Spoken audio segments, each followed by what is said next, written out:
Lalu keluarga itu damai sejahtera. Setiap keluarga damai sejahtera menghasilkan satu kampung yang damai. Satu kampung yang damai, kampung lain damai, kampung dan kampung seluruhnya kemudian menghasilkan negara yang damai. Kalau negara ini damai, negara lain damai, seluruh dunia akhirnya berdamai. Tetapi damai perlu dimiliki dan dimulai dalam diri seseorang. Mulai dari keluarga kita, antara suami istri berdamai. Kalau dulu berselisih karena masing-masing pihak merasa diri lebih benar, sekarang kita mengerti. Kalau aku adalah milik Kristus, aku harus menjadi seperti Kristus. Rela korban perasaan. Kita mengalah. Dianggap salah. Terserah. Aku mau mulai berdamai lebih dahulu. Kalau kemarin bertengkar, hari ini mau berdamai, mulailah cukup dengan berkata, sorry. Aku menyesal karena kemarin kita bertengkar dan titik. Bukan koma. Bukan, sorry, aku menyesal kemarin kita bertengkar, koma, gara-gara kamu sih yang mulai. Jangan teruskan tuding orang lain. Cukup mengatakan, maaf dan aku menyesal kemarin kita bertengkar. Aku sedih karena kita bertengkar. Kita. Sebab kalau bertengkar itu tidak bisa bertepuk sebelah tangan. Betul? Kalau sampai terjadi bertengkar, karena apa? Karena satu melayangkan tangan, yang lain menyambut sampai terjadi saut menyaut bertengkar. Yang satu juga ada salah. Marilah kita berkata, maaf karena kemarin kita bertengkar dan aku kasar. Aku ngomong tidak pantas, aku tidak mengerti perasaan kamu. Meskipun kita tahu gara-gara dia mulai menyakiti kita. Tapi marilah, seperti Allah, kita punya hati besar seperti itu. Sebab kita sudah punya damai tersebut di dalam hati kita lebih dahulu. Dan damai itu mulai ditabur.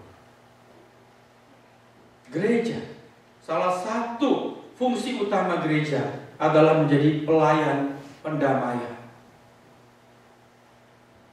Maka di dalam gereja harus mulai ada damai. Antara anggota-anggota gereja harus ada damai. Setiap orang harus belajar bicara bagaimana menghasilkan damai, bukan menimbulkan perkara, bukan menimbulkan gara-gara. Bagaimana kita menggunakan lidah kita dengan bijaksana, mengucapkan kata-kata yang bukan menyinggung perasaan orang, tapi menghibur, membesarkan hati orang. Kalau ketemu ada orang, lihat, datang, marilah kita belajar mengatakan hal-hal yang baik. Orang Amerika atau orang Barat itu paling pintar memberikan hal-hal yang positif. Kalau dia melihat seseorang, dia berkata, oh, dasimu bagus sekali. Ya, dia tidak mengatakan, jasmu kok tua sekali. Tapi dia melihat hal yang bagus, dasimu bagus. Kalau ada kita melihat orang gemuk, janganlah berkata, kamu kok gemuk sekali. Tapi marilah kita melihat pakaianmu sangat serasi warnanya. Berilah hal-hal yang positif. Betul, saudara? Marilah. Itu mulai dari dalam gereja. Ada seorang, dia jenderal, terkenal di Indonesia, tapi dia cinta Tuhan. Lalu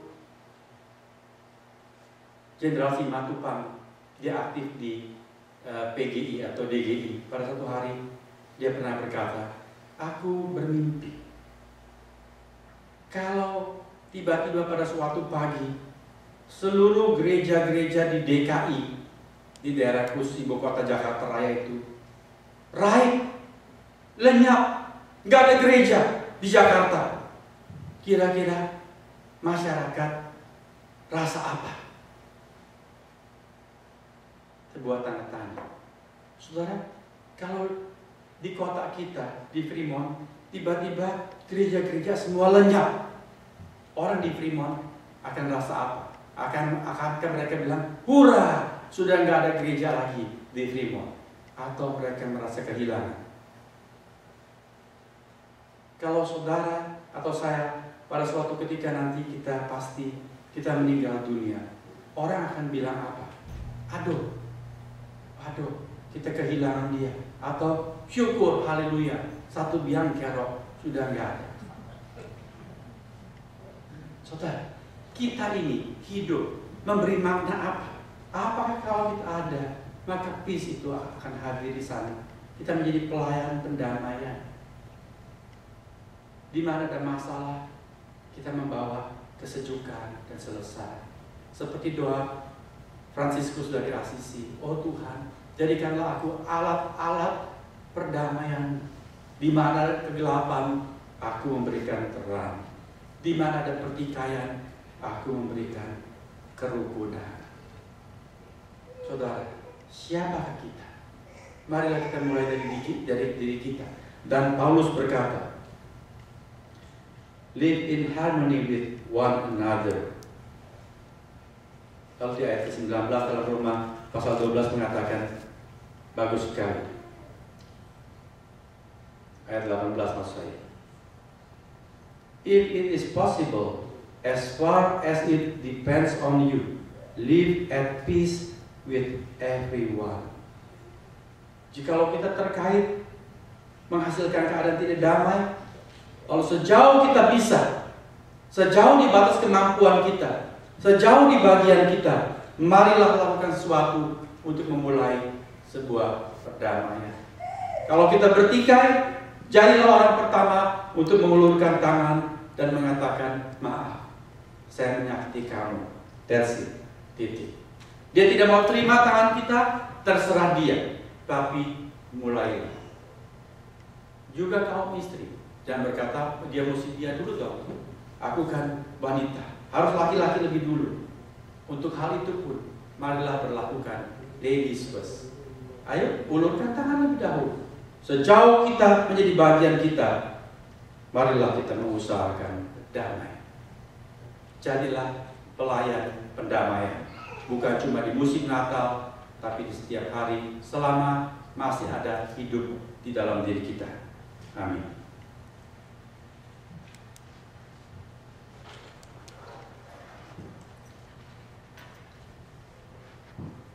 Marilah kita berdoa.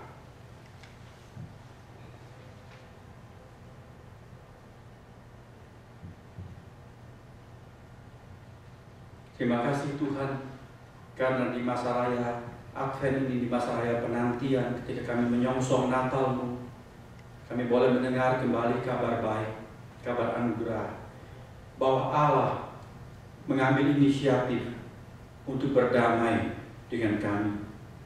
Sebab mengerti bahwa meskipun kami mencari-cari damai, selama ada dosa di dalam diri kami, selama belum ada penyelesaian soal tersebut, tidak bakal ada damai dalam diri kami.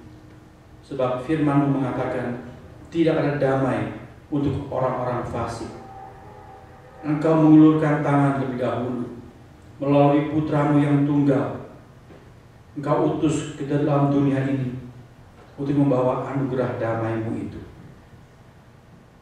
Engkau rela korban perasaan. Engkau tidak menahan gengsi-Mu. Engkau turun, bahkan mengosongkan diri di dalam putra-Mu. Menjadi seperti pihak yang membutuhkan berdamai. Tuhan, terima kasih atas teladan yang Engkau berikan ini. Terima kasih karena Engkau rela menanggung semua derita demi harga sebuah perdamaian, ya Tuhan Yesus. Hari ini kami boleh menjadi manusia-manusia yang diperbaharui. Karena anugerah Engkau curahkan kepada kami, kami menjadi ciptaan baru. Orang-orang yang tidak lagi dianggap bersalah. Hutang-hutang dosa kami sudah Engkau putihkan. Bahkan kami Engkau angkat sebagai anak-Mu. Terima kasih. Kami yang sudah mendapatkan damai pengampunan-Mu itu, kami pun berterima kasih karena Engkau mempercayakan pelayanan pendamaian kepada kami. Tuhan, tolonglah supaya kami mulai setiap kali mengusahakan damai